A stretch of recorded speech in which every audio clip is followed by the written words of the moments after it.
Namaskar. I, Dr. Richa Jain, heartily and warmly welcome all of you to your class. Well, we are starting these new series on Kathak dance, and as you may know, that Kathak happens to be one of the most prominent classical dance forms of our country, India.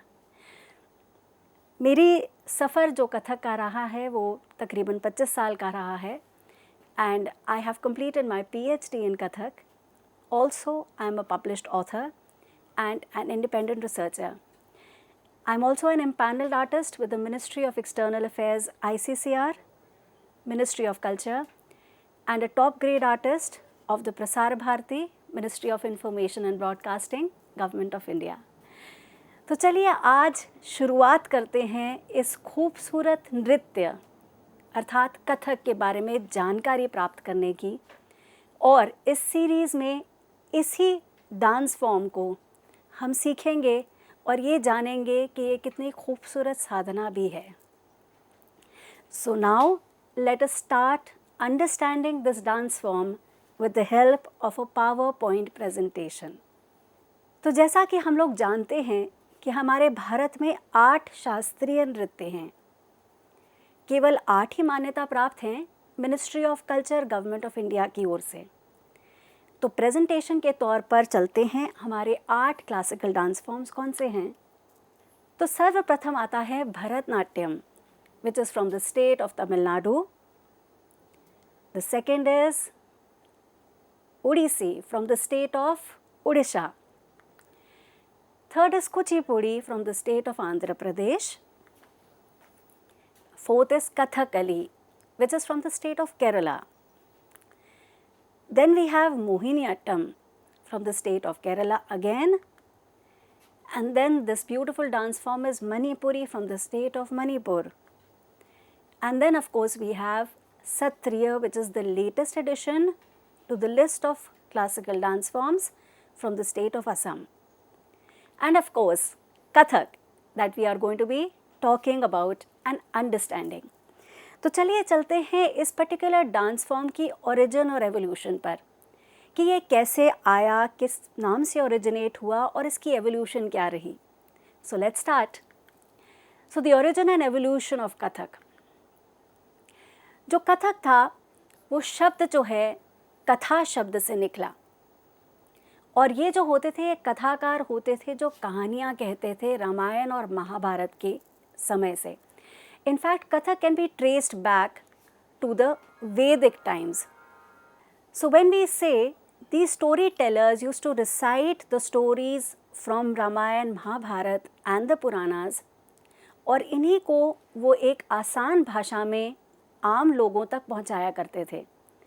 तो मंदिरों से शुरू हुआ कथक, जहाँ पर ब्राह्मण community के ही कुछ लोग थे जो कथावाचक थे, और ये एक्सीलेंट ओरेटर्स होते थे, म्यूजिशियंस होते थे और डांसर्स होते थे, जो ये संस्कृत की में लिखी गई ग्रंथों की चीज़ों को आम लोगों तक उन्हीं की भाषा में पहुंचाते थे. तो इनको अलग अलग नामों से जाना जाता था, जैसे कथावाचक, कथक, कथिक, कहूब, कथिका और कुशीलव. इनको अलग अलग नामों से और भी जाना जाता है, लेकिन मुख्य तौर पर यही नाम प्रचलित रहे हैं. ये जो कथक होते थे ये पुराणों से, महाभारत से और रामायण से छंद उठाते थे. उन्हें जो संस्कृत में या ब्रज भाषा में होता था उसे आम लोगों तक गाने और नृत्य के माध्यम से पहुंचाते थे. तो मंदिरों में आम जो जनता होती थी पुराने समय में उनको ग्रंथों में संस्कृत पढ़ने की इजाज़त नहीं थी, इसीलिए ये लोग आम भाषा में उन्हीं ग्रंथों को ट्रांसलेट करके लोगों तक पहुंचाते थे. So it was actually an entertainment and education at the same time of the liturgical language Sanskrit, but in a simpler language which people could understand. तो इस तरह से कथक की उत्पत्ति हुई कथा शब्द से, जिसे कहा जाता है स्टोरी. तो चलिए आगे बढ़ते हैं कि उसके बाद क्या हुआ. तो इसी तरह से कथक बनता गया और जो स्टोरीज़ थी वो एक कृष्ण के बेसिकली कृष्णा के आसपास सर्कुलेट होती थी। कुछ लोगों का मानना ये भी है कि वैष्णविज्म को प्रमोट करने के लिए कथावाचकों का आगमन हुआ और उस समय ज़्यादातर कृष्ण कथाएं ही कही जाती थी, गाई जाती थी और नृत्य किया जाता था। हालांकि और अन्य जैसे शिवा, उनके ऊपर भी नृत्य किया जाता था और उनकी कहानियाँ भी कही जाती थी। तो चलिए देखते हैं मुग़ल टाइम्स में क्या हुआ। मुग़ल हमारे देश में आए जब बाबर सर्वप्रथम, ये जो आप पीपीटी में देख रहे हैं मिनिएचर पेंटिंग है मुग़ल टाइम्स की। तो इसमें आप देख सकते हैं कि कोर्ट में जो नृत्य कर रहे हैं वो कथक का ही स्वरूप लग रहा है। तो चलिए जानते हैं इसके बारे में। तो बाबर जो थे, he came first to India and he carried with him specimens of paintings from the library of his ancestors. उनके जो एंसेस्टर्स थे वो पेंटिंग्स के शौकीन थे और बाबर ने यही फाइन टेस्ट अपने एंसेस्टर से लिया और यही चीज़ अपने आगे आने वाली जनरेशन्स को भी पास किया। तो पेट्रनेज पूरे मुग़ल एम्पायर ने आर्ट्स को दिया, क्योंकि उन्हें लगता था कि आर्ट्स भी एक साम्राज्य का, और आर्टिस्ट जो हैं एक साम्राज्य का इम्पोर्टेंट पार्ट हैं। अकबर जो थे, जैसे हम जानते हैं, he was a great king so to say, and Akbar ने भी काफ़ी बढ़ोतरी और बढ़ावा दिया आर्ट फॉर्म्स को। अकबर के एक आबुल फजल जो थे, उनके कोटियर थे, उन्होंने एन.ए. अकबरी नाम की बुक में कथावाचकों का और कथक डांसर्स का मेंशन किया है। तानसेन के बारे में हम जानते हैं उन्हीं की बुक से, और हम उनके बारे में भी ये जानते हैं कि उन्होंने बहुत खूबसूरत राग गाए, और ऐसा कहते हैं कि तानसेन मुख्य तौर पर ध्रुपद गायक थे और कथक भी मंदिरों में ध्रुपद पर ही किया जाता था। बाद में ख्याल गायकी आई अमीर खुसरो के टाइम से, और उसके बाद तत्पश्चात कथक में ये ट्रांसफॉर्मेशंस आनी शुरू हुई। तो जो मुग़ल टाइम्स में दीवाने आम और दीवाने ख़ास जो जगहें थी, जहाँ पर दीवाने आम होता था, जहाँ पर आम लोग या जनरल लोग होते, जनरल पब्लिक होती थी, हॉल ऑफ जनरल पब्लिक, और दीवाने ख़ास होता था फॉर प्राइवेट ऑडियंसेस। तो इन दोनों जगहों पर कोर्ट्स जहाँ पर लगाए जाते थे मुग़ल शासकों द्वारा, ये वो जगहें भी थी जहाँ पर नृत्य और गायन किया जाता था, and this is documented evidence. Okay, so let's move on. इसी तरह जो मुग़ल शासक थे, अन्य मुग़ल शासक जो बाद में जहांगीर आए, शाहजहाँ आए, उन्होंने भी इसी तरह डांस फॉर्म्स को प्रमोट किया। इनफैक्ट मुग़ल टाइम्स में जो अत्यधिक खूबसूरत और सुंदर और टैलेंटेड नृत्यांगनाएं होती थीं, उन्हें कंचनी नाम से भी जाना जाता था। कथक का जो गोल्डन टाइम आया, वो आया नवाब वाजिद अली शाह के समय, जो 19th सेंचुरी के नवाब थे। He is supposed to be the last Nawab of the princely state of Awadh.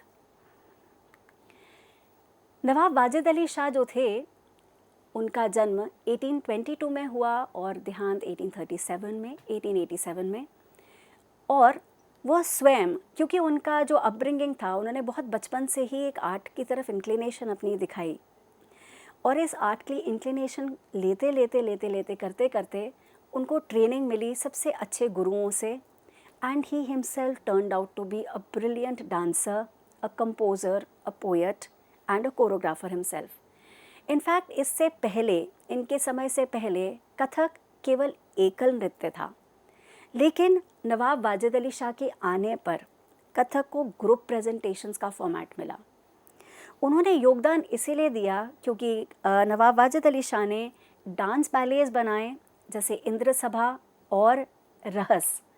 रहस was actually modified form of रास, जिसमें वह स्वयं कृष्ण बनते थे और अपनी गोपियों जो होती थी, वो अपनी जो क्वींस होती थी, उन्हें गोपियाँ बनाते थे, और उसी प्रोडक्शन में वो अपनी ट्रेंड स्टूडेंट्स को भी चांस देते थे। तो it is believed that Nawab Wajid Ali Shah had opened training centres, जिन्हें वो परी खाना के नाम से जाना जाता था। परी खाना में जो भी टैलेंटेड लेडीज़ होती थी, उनको लगता था कि बहुत इनमें इमेंस टैलेंट है, उसे तराशना चाहिए, तो उन लोगों को परी खाने में ट्रेन किया जाता था। और इस तरह नवाब वाजिद अली शाह ने बहुत सारी कंट्रीब्यूशन करी। साथ ही साथ इस समय कथक की रेपर्टोयर में भी बढ़ोतरी हुई। तोड़े टुकड़े, आमद, सलामी, ठुमरी भाव, ये सारी चीज़ों का बढ़ोतरी और एडिशन नवाब वाजिद अली शाह के समय हुआ। एक और हम बात आपको बताना चाहेंगे कि नवाब वाजिद अली शाह के जो गुरु थे वो दुर्गा प्रसाद जी थे और उनके 2 पुत्र थे, कालका और बिंदादीन। यही लोग थे जिन्होंने कथक में अभिनय को उसकी चरम सीमा पर पहुंचाया। बिंदादीन महाराज, जैसे हम उनको जानते हैं, हम लोग सब उनका नाम पुकारते हैं, उन्होंने अनेक ठुमरियाँ लिखीं और ये ठुमरियाँ लिखीं राधा और कृष्ण पर, उनके इटर्नल लव, उनके डिवाइन लव को डिस्क्राइब करते हुए। अब ठुमरी का अर्थ क्या है? आप लोगों ने आमतौर की भाषा में सुना होगा ठुमरी गायन, लेकिन उसका कथक से क्या लिंक बना? एक्चुअली ठुमरी में आते हैं 3 शब्द। ठू का मतलब ठुमकना, म का मतलब मन अर्थात माइंड एंड द हार्ट, और री का मतलब रिझाना। तो इसीलिए जो ठुमरी गायन है, that gave ample scope for emotions which could be expressed through the medium of dance. इसीलिए ठुमरी जो थी उसकी अडेप्टेशन कथक में बहुत हुई। और जैसा कि हमने अभी बात करी, महाराज बिंदादीन जी ने अनंत ठुमरियों की रचना करी और वह स्वयं इन ठुमरियों को गाकर इनकी अभिव्यक्ति अपने अभिनय के माध्यम से करते थे। और यही बेसिस बना कथक की रेपर्टोयर का, अभिनय का। और ऐसा भी कह सकते हैं कि कथक के लखनऊ घराने की नींव नवाब वाजिद अली शाह के समय ही रखी गई। तो चलते हैं अब आगे, ब्रिटिश टाइम्स। इतना खूबसूरत समय देखने के बाद जब ब्रिटिश आए तो जो इंडियन आर्ट्स थे और इंडिया, सेटबैक मिला।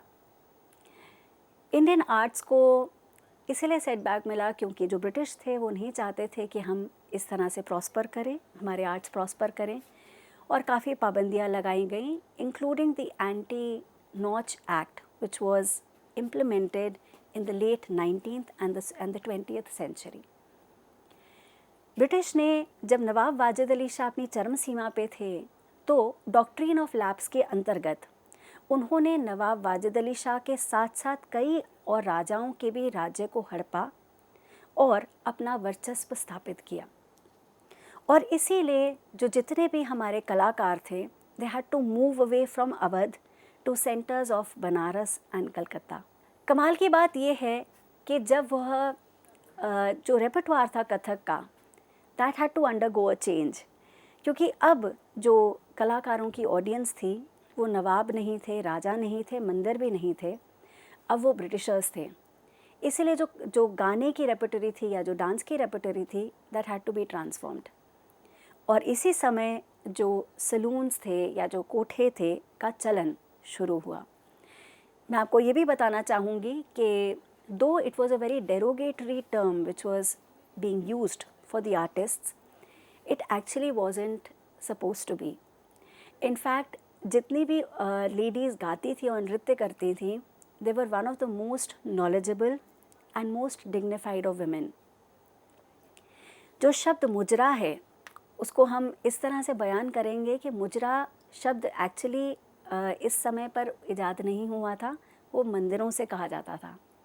और बहुत प्रसिद्ध एक प्रोवर्ब है जो बोला जाता है कि राम झरोके बैठकर सबका मुजरा लें, अर्थात राम के मंदिर में राम अपने मंदिर में बैठकर झरोखे से सबकी बात को सुनते हैं।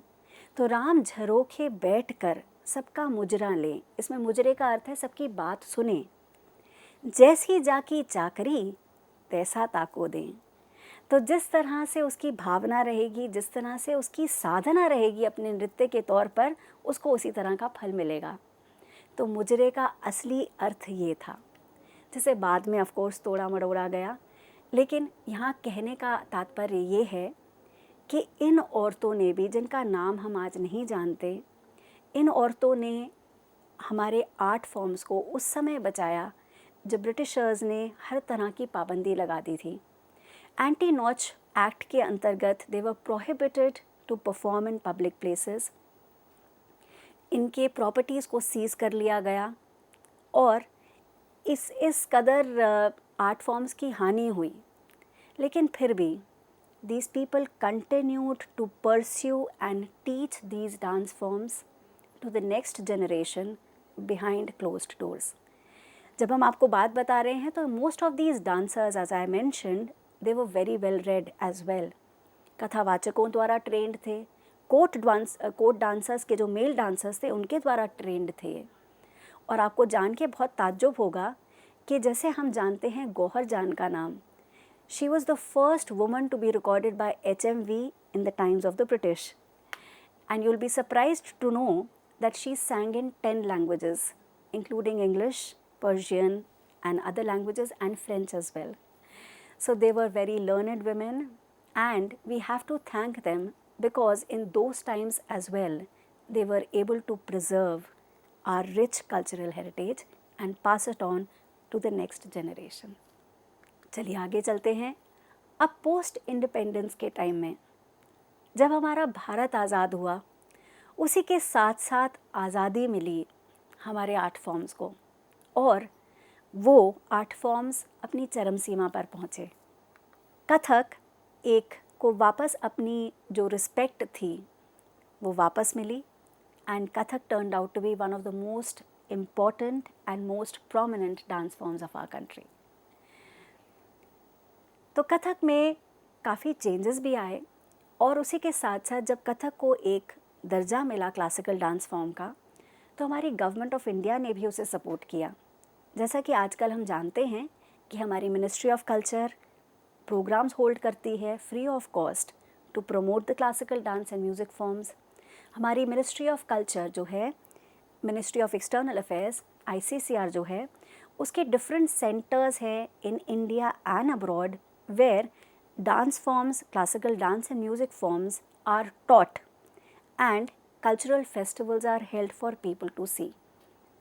Also, there are many other organizations which are registered with the government of India, and they hold cultural festivals, they hold classes, and they promote these dance forms and music forms. जब कथक का स्वरूप बदला और जब हमें independence मिली, तो जैसा हमने बात करी, इंडिपेंडेंस ऑल्सो हमें मिली हमारी थॉट प्रोसेस में। और आज का जो आप कथक देखते हैं उसमें बहुत सारी इनोवेशंस और एक्सपेरिमेंटेशंस भी हुए। तो चलिए जानते हैं क्या चेंजेस हुए कथक में। कथक मुख्य तौर पर एक सोलो आर्ट फॉर्म था, पर अब जैसे जैसे टाइम्स चेंज हुए, कथक ग्रुप प्रेजेंटेशंस की तरफ जाने लगा। साथ ही साथ कथक में और डांस फॉर्म्स और दूसरे फॉरेन लैंग्वेजेस के और फॉरेन राइटर्स को इंक्लूड किया गया। और अब हम ये भी देखते हैं कि रिकॉर्डिंग्स जो कथक में हैं वो ज़्यादा यूज़ होती हैं। पहले कथक में सिर्फ एक लाइव म्यूजिशियंस होते थे, हमारे साथ लाइव म्यूजिशियन सेटअप होता था, पर आजकल के समय में लाइव म्यूजिशियंस के साथ साथ ज़्यादातर रिकॉर्डिंग्स का यूज़ अब होने लगा है। Moreover, we also have lot of innovations and experimentations happening in terms of the costumes, in terms of lighting, in terms of our presentations, which are more elaborate, which are more glamorized, so to say. अब चलते हैं कि कथक को अन्य 7 classical dance forms से अलहदा या फ़र्क कैसे किया जा सकता है। बाकी डांस फॉर्म्स को हम जानते हैं कि अलग सबकी कॉस्ट्यूम है, ज्वेलरी है, तो कथक में भी यही है कि सबसे पहले तो on the basis of jewellery and costume we can distinguish Kathak from the rest of the 7 dance forms. और उसी के साथ साथ देयर आर सर्टन फीचर्स जिनके बेसिस पे हम कथक को बाकी डांस फॉर्म्स से अलग बता सकते हैं। तो चलिए चलते हैं सर्वप्रथम कथक की कॉस्ट्यूम पे। कथक में जो फीमेल कॉस्ट्यूम होती हैं वो आज भी 2 तरह की पहनी जाती हैं, जैसा कि आप स्क्रीन्स पर देख पा रहे हैं। ये कॉस्ट्यूम है लहंगा, चोली और दुपट्टे की। तो इसमें इस तरह से लहंगा और ब्लाउज़ पहना जाता है और दुपट्टा, ओढ़नी जिसे बोला जाता है, कथक में अक्सर लिया जाता था, क्योंकि हमारे कथक में I think that gives a lot of dignity to the costume of the dancer. and this was one of the costumes which was worn by female dancers and still it is worn by them. दूसरी तरह की costume जो पहनी जाती है वो अंगरखा है। अब जो अंगरखा है वो ऐसा कई लोग बोलते हैं कि मुग़ल टाइम्स में आया, बट एक्चुअली इसका जो पॉपुलराइज हुआ वो मुग़ल टाइम्स में, लेकिन जब दिल्ली सल्तनत 11वीं शताब्दी में उसका आगमन हुआ, दिल्ली सल्तनत का बनना शुरू हुआ, तो इस तरह की जो कॉस्ट्यूम थी अंगरखा फॉर्मेट की कॉस्ट्यूम वो इंडिया में आना शुरू हो गई थी। But yes, it was popularized in the times of the Mughals. So इस तरह की अंगरखा जो है, जो नी लेंथ से थोड़ा सा नीचे जो आप रोब देख रहे हैं, इस तरह से औरतें पहना करती थी। और मुग़ल दरबारों में आप जान के ताज्जुब करेंगे कि औरतों को सर पे लेना ज़रूरी था दुपट्टा, साथ ही साथ टोपी लगानी ज़रूरी थी।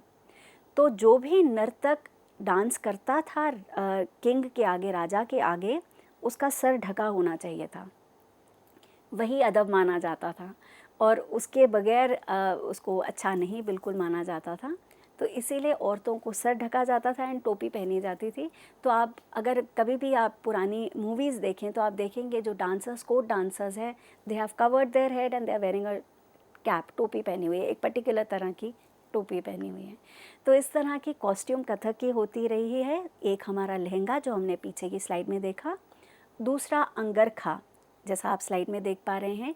ये दोनों तरह की कॉस्ट्यूम्स हमारे फीमेल डांसर्स पहनते हैं। चलिए चलते हैं मेल डांसर्स की कॉस्ट्यूम पे। तो जैसा आप देख पा रहे हैं, मेल डांसर्स की जो कॉस्ट्यूम होती थी वो है धोती, कुर्ता और पटका। अब पटके का अर्थ है जो उन्होंने कमर पे बांध रखा है, दैट इज़ अ पटका।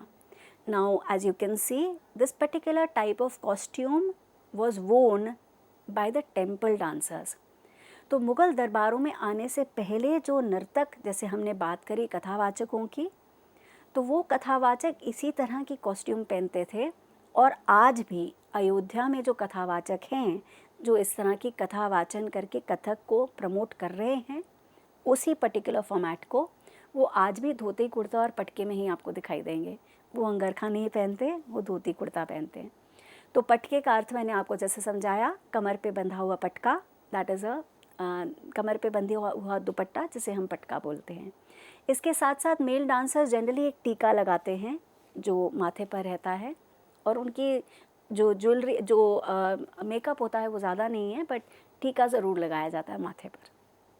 और एक और तरह की जो अंगरखा मैंने बताया, आजकल ये फॉर्मेट हमारे कथक में ज़्यादा देखा जाता है, ये है कुर्ता पजामा। तो कुर्ते पजामा और again patka is worn around the waist, as you can see the two male dancers in the photograph.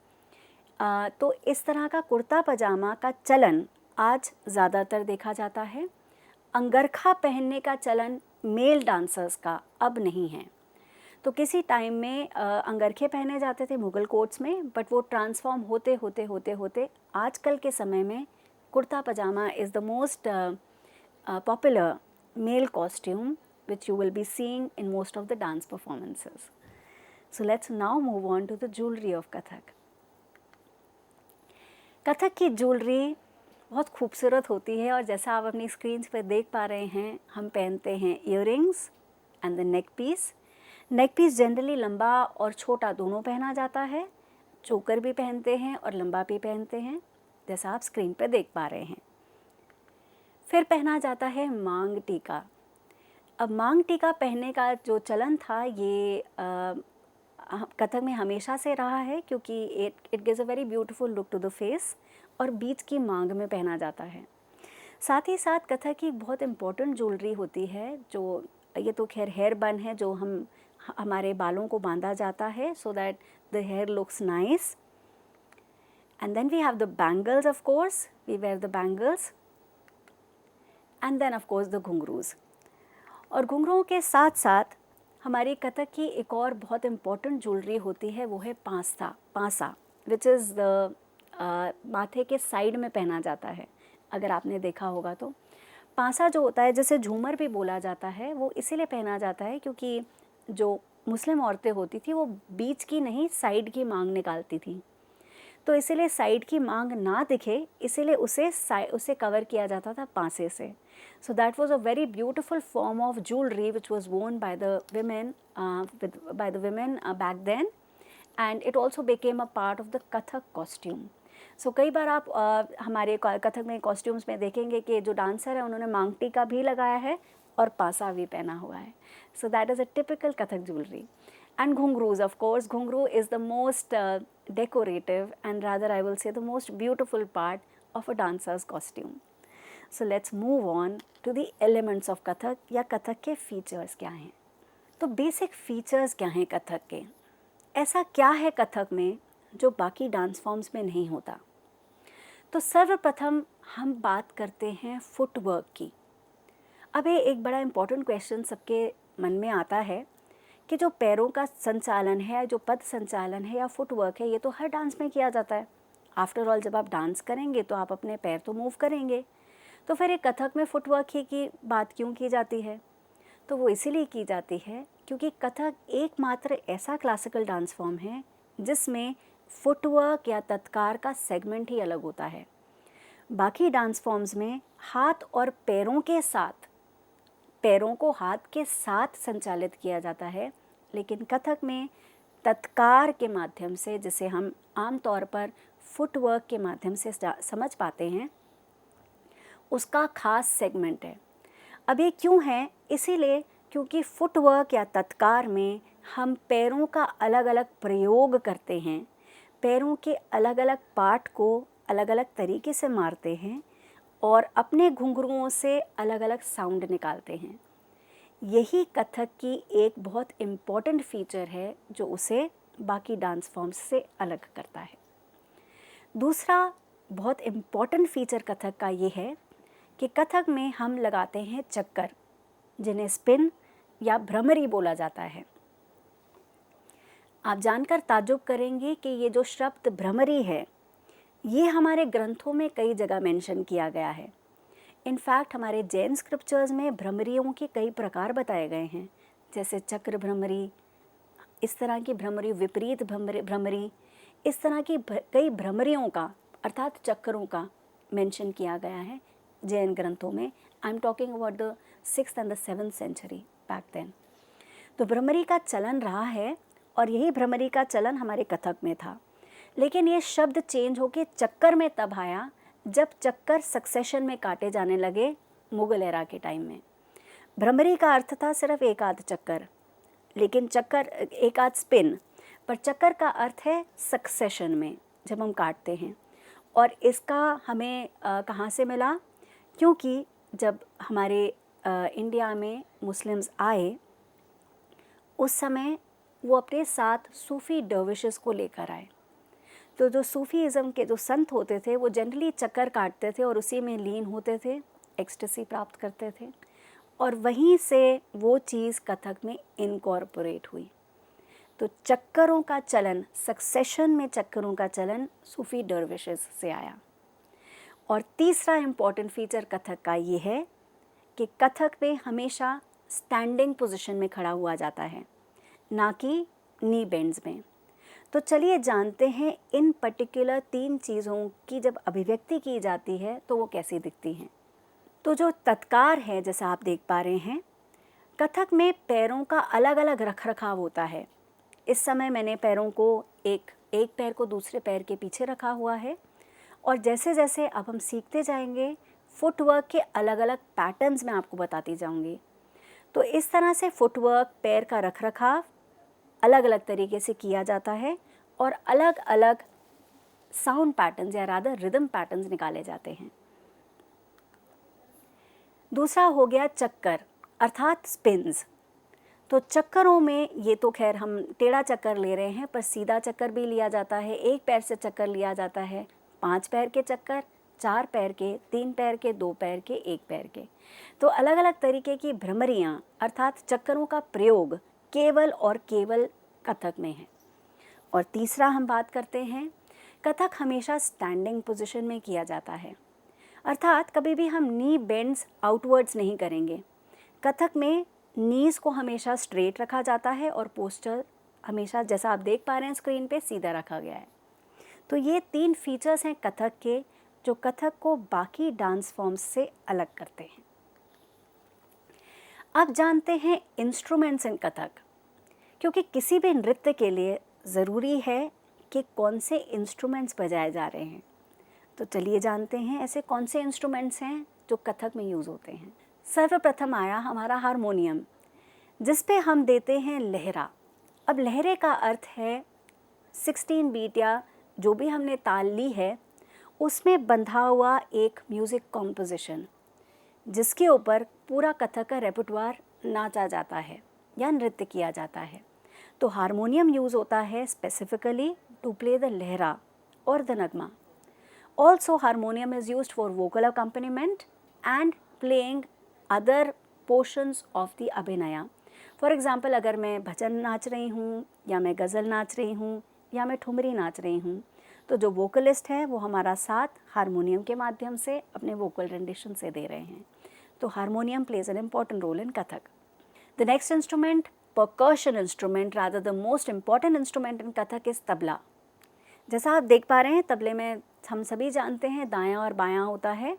सो दोनों इसलिए यूज़ हैं क्योंकि कथक में बहुत सारी चीज़ें तबले की नाची जाती हैं, जैसे तत तत तत तत तिगधा दिग दिग थे। नृत्य के बोल हम माने जाते हैं कत टिट गे टिट कत कत गे टिट कत गे टिट कत गे न धा गे न धा गे न धा, ये तबले का बोल है।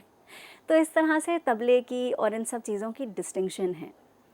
तो इसी तरह से जो तबले का बोल है हम अपने पैरों से उसी की अभिव्यक्ति करते हैं या उसी को साउंड को निकाला जाता है और उसी तरह से अंग से निकाला जाता है। तो इसीलिए तबले का बहुत महत्व है कथक में। नेक्स्ट हमारा इंस्ट्रूमेंट आता है sarangi. Sarangi is a string instrument which is also an instrument used for accompaniment with the harmonium for lehra, या फिर भजन नाच रहे हैं या गज़ल नाच रहे हैं उसमें भी सारंगी का उपयोग किया जाता है।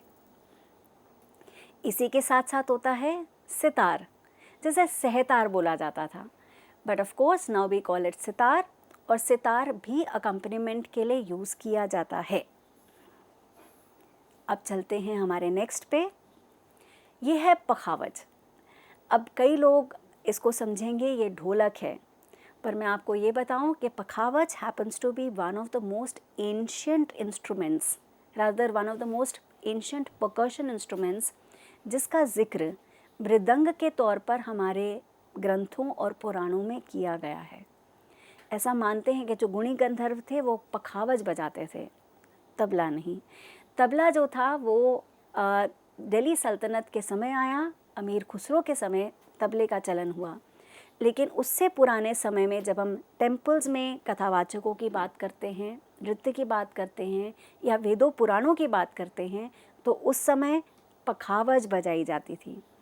अब पखावज जो है, this particular instrument has a deeper sound. इसकी जो रेजोनेंस होती है वो बहुत डीप होती है, और आज भी एक तरफ से इट्स अ हॉलो इंस्ट्रूमेंट, अंदर हॉलो रहता है, दोनों तरफ से इसे बजाया जाता है। और आज भी पखावज को बजाते समय एक साइड को आटे से स्मियर किया जाता है, आटा लगाया जाता है ताकि उसकी गूंज बहुत अच्छी आए। तो it's a very beautiful instrument. और जैसे आप खूंटियाँ देख पा रहे हैं, वुडन वेजेस जो आप देख पा रहे हैं उसके ऊपर, with that you are able to tune the instrument according to the scale that you choose to sing on. अर्थात कहने का ये है कि अगर गाने वाला जो है, गायक जो हैं हमारे साथ, जो हमारे साथ गा रहे हैं नृत्य करते समय, अगर वो ए शार्प स्केल में गा रहे हैं तो अकॉर्डिंगली पखावज ट्यून हो जाएगी वेजेस, वुडन वेजेस से, और अगर वो सी शार्प में गा रहे हैं तो अकॉर्डिंगली वैसे ही ट्यून हो जाएगी। तो इस तरह पखावज इंस्ट्रूमेंट है, और पखावज के बोलों को बोला जाता है परन। तो जैसा मैंने आपको बताया, तत तत तत तत तिगधा दिग दिग थई, ये नटवरी बोल हैं, नृत्य के बोल हैं। दूसरा तबले के बोल, कत तिट गे तिट कत कत गे तिट कत गे तिट कत गे न दा गे न दा गे न धा, ये तबले के बोल हैं। और पखावज धान दिकिट धागे तिट किड़धा तिट धागे तिट धीट किड़धा तिट धा तिट क तिट धा तिट ना तिट धा तिट धा, चक्करदार परन है ये। तो इस तरह से आप डिस्टिंग्विश कर पाएंगे कि जो हमारे नृत्य के बोल थे वो सॉफ्ट थे, तबले के बोल थोड़े से भारी, और पखावज के बोल सबसे भारी। तो कथक की रेपर्टवार में कथक में ये तीनों तरह के बोल यूज़ होते हैं जो तोड़े, टुकड़े या परन या परमेलों के रूप में हम नृत्य करते हुए दिखाई देते हैं। तो ये है हमारे इंस्ट्रूमेंट्स, और इसी के साथ साथ आता है नेक्स्ट इंस्ट्रूमेंट जो है फ्लूट। फ्लूट का भी इस्तेमाल किया जाता है स्पेसिफिकली तब जब जैसे मैं कृष्ण भजन पे नृत्य कर रही हूँ या मीरा भजन पे नृत्य कर रही हूँ। अब उसमें लाजमी है कि मैं फ्लूट दूँ। अगर राधा और कृष्ण की बात हो रही है तो कृष्ण ने अपनी फ्लूट बजाई और राधा ने सुनकर लीन होकर कृष्ण की ओर वो खींची चली गई। तो इस तरह से फ्लूट का इस्तेमाल होता है। तो ये थे हमारे इंस्ट्रूमेंट्स। अब चलते हैं, एक ब्रीफ मेंशन करते हैं कथक के घरानों का। अक्सर ये शब्द हमारे जितने भी लोग हैं समझने में उनको घर से इससे रिलेट कर पाते हैं और बिल्कुल सही रिलेट कर पाते हैं। घराने का मतलब घर से ही है, अर्थात एक पर्टिकुलर पैटर्न जो फॉलो किया जाता है generation from one generation to the other, मतलब पीढ़ी दर पीढ़ी फॉलो किए जाने वाला एक पर्टिकुलर स्टाइल, वो लेता है रूप घराने का। तो हमारे कथक में प्रमुख तौर पर 3 घराने हैं। सबसे पहला लखनऊ घराना ऑफ कथक, और इसकी नींव रखी गई जैसे मैंने बताया आपको नवाब वाजिद अली शाह जी ने। दूसरा है जयपुर घराना। जयपुर घराने की नींव हम मानते हैं कि जो राजपूत राजा थे उनके कोर्ट्स में रखी गई थी। और तीसरा हुआ हमारा बनारस घराना, जिसकी नींव रखी गई जानकी प्रसाद जी द्वारा। तो इस तरह से कथक के 3 घराने हैं। अब 3 घरानों का मतलब जैसे हमने बात की डिफरेंट स्टाइल्स ऑफ परफॉर्मेंस है, तो कथक ही, लेकिन उसकी प्रेजेंटेशन अलग है। अर्थात अगर जब हम लखनऊ घराने की बात करते हैं तो लखनऊ में जैसा रहा है तहजीब, तरीके से बात करना, खूबसूरत अंग, तसल्ली अंग में, तो ये लखनऊ घराना हो गया। जयपुर घराना जैसे मैंने अभी आपको बताया, राजपूत राजाओं के संरक्षण में जयपुर घराने की उत्पत्ति भी हुई और उसका संरक्षण और बढ़ोतरी भी हुई। तो Jaipur represents vigour, bravery, aggression. तो इसी तरह जयपुर घराने में आपको स्पीड दिखाई देगी, खूब सारे चक्कर दिखाई देंगे। और तीसरे आया हमारा बनारस घराना, जो मुख्य तौर पर नृत्य के बोलों को अर्थात नटवरी बोलों पर फोकस करता है। तो इसी तरह हमारे तीनों घराने लखनऊ, जयपुर और बनारस घराना। और एक और मेंशन करना चाहूँगी, अब हमारे पास चौथा घराना भी है जो है रायगढ़ घराना, और उसकी भी अपनी विशेषताएं हैं।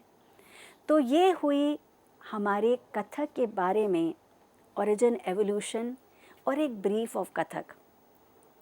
इस नृत्य को जानते रहेंगे हमारी क्लासेस के माध्यम से। आशा करती हूँ कि ये ब्रीफ ऑफ कथक हम लोगों को इस नृत्य को बेहतर समझने में और इसे प्रैक्टिस करने में और साधने में काम आएगा। तो चलिए मिलते हैं नेक्स्ट सेगमेंट में।